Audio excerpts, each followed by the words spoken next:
Friends, ನಾನು last ವಿಡಿಯೋದಲ್ಲಿ ನಿಮಗೊಂದು ಟಾಸ್ಕ್ ಕೊಟ್ಟಿದ್ದೆ. ಅಂದರೆ ಒಂದು ಪೇಪರಿಂದ ಅಂದರೆ ಡಬಲ್ ಶೀಟ್, ಆ ಡಬಲ್ ಶೀಟಿಂದ ನೀವು ನಿಮ್ಮ ಇಡೀ ಬಾಡಿನ ಈ ಪೇಪರ್ ಒಳಗೆ ಹಾಕಬೇಕು. ಸೊ ಆ ದಿನ ಬಂದ್ಬಿಟ್ಟಿದೆ. ಸೊ ಇವಾಗ ನಾನು ಅದು ಹೇಗೆ ಮಾಡಬೇಕು ಅಂತ ಹೇಳ್ತೀನಿ. ಅಂದರೆ ನನ್ನ ವೀಡಿಯೋಗಳೆಲ್ಲ ನೀವು ನೋಡಬೇಕಂದ್ರೆ ನನ್ನ ಇದರ ಯೂಟ್ಯೂಬ್ ಚಾನಲ್ ಹೆಸರು ರಾಯಲ್ ಯೂಟ್ಯೂಬರ್ಸ್ ಅಂತ. ಸೊ ಅಲ್ಲಿ ಹೋಗಿ ನೀವು ನೋಡ್ಬೋದು.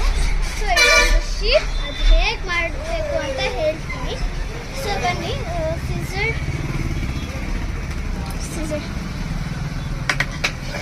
ಸೊ ನೋಡಿ, ಸಿಸರ್ ಇಟ್ಕೊಂಡಿದ್ದೀನಿ. ಸೊ ಫಸ್ಟ್ ನೀವು ಇಲ್ಲಿಂದ ಈ ಥರ ಅಲ್ಲ, ಈ ಸೈಡಿಂದ ಅಲ್ಲ, ಅದ್ರ ಆಪೋಸಿಟ್ ಸೈಡಿಂದ ಮಾಡಬೇಕು. ನೋಡಿ, 1 2 3 4 ಲೈನ್ ಬಿಟ್ಟೆ. ನೀವು ಏನು ರೂಲ್ಡ್ ಶೀಟ್ ತೊಗೊಳ್ಳಿ, ಅನ್ರೂಲ್ಡ್ ಬೇಡ. ಈ ಥರ ನಿಮಗೆ ಮಾರ್ಜಿನ್ಸ್ ಇದ್ದರೆ ಇವಾಗ ಈಸಿಯಾಗಿ ಗೊತ್ತಾಗುತ್ತೆ. ಲಾಸ್ಟ್ ವಿಡಿಯೋದಲ್ಲಿ ಎಲ್ಲರೂ ಟ್ರೈ ಮಾಡಿ ಕನ್ಫ್ಯೂಷನ್ ಆಗಿರಬೇಕು. Sorry for that. ಇವಾಗ ಹೇಳ್ತೀನಿ ಬನ್ನಿ. ಇವಾಗ ನಾವು ಕಟ್ ಮಾಡ್ಕೋಬೇಕು, ಓಕೆನಾ? ಸೊ ಸ್ಟಾಪ್ ಮಾಡಿ ಇಲ್ಲಿಂದ, ಮತ್ತೆ ಅಲ್ಲಿ ಅದ್ರ ಆಪೋಸಿಟಿಂದ ಮಾಡಬೇಕು. ಇಲ್ಲಿ ಸ್ಟಾಪ್ ಮಾಡಬೇಕು, ಕಂಟಿನ್ಯೂ ಮಾಡಬೇಡಿ ಕಟ್ ಮಾಡೋದು.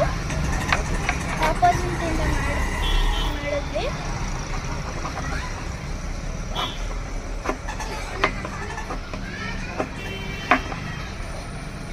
ಸೊ ಮತ್ತೆ ಅದ್ರ ಆಪೋಸಿಟ್.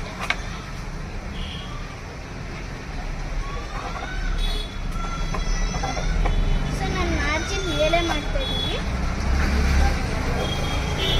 ಕ್ರಾಸ್ ಬಂದರೂ ಪರವಾಗಿಲ್ಲ, ಏನಾಗಲ್ಲ. ಅದ್ರ ಆಪೋಸಿಟ್ಟು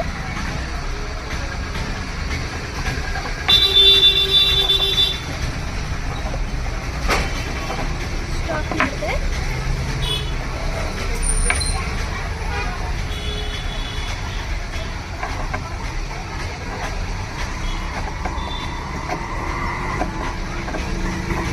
ಸ್ಟಾಪ್ ಮಾಡಿದೆ. ಸೊ ಮತ್ತೆ ನಾನು ಅದ್ರ ಮೇಲೆಕ್ಕಿಂತ ಜಾಸ್ತಿ ಕಟ್ ಮಾಡೋಕ್ಕಾಗಲ್ಲ. ಸೊ ನೀವು ನಿಧಾನಕ್ಕೆ ಇಲ್ಲಿಂದ ಬಿಡಿಸ್ಕೋಬೇಕು, ತುಂಬ ನಿಧಾನಕ್ಕೆ. ಅಕಸ್ಮಾತ್ ಪೇಪರ್ ಹರಿದ್ರೆ ತುಂಬ ಕಷ್ಟ ಆಗುತ್ತೆ, ಮತ್ತೆ ನೀವೇ ರೆಡಿ ಮಾಡ್ಕೋಬೇಕಾಗುತ್ತೆ. ಸೊ ಈ ಟಾಸ್ಕ್ನ ನಿಮ್ಮ ಆಫೀಸಲ್ಲೂ ಮತ್ತು ಸ್ಕೂಲ್ಸಲ್ಲೂ ಕೊಡ್ಬೋದು, ಓಕೆನಾ? ಇವಾಗ ನಾನು ನೀಟಾಗಿ ಮಾಡ್ಕೊಂಡಿದ್ದೀನಿ. ಇಲ್ಲಿಂದ ಕಟ್ ಮಾಡ್ಬೇಡಿ, ಸೆಕೆಂಡ್ ಲೈನಿಂದ ಕಟ್ ಮಾಡಿ.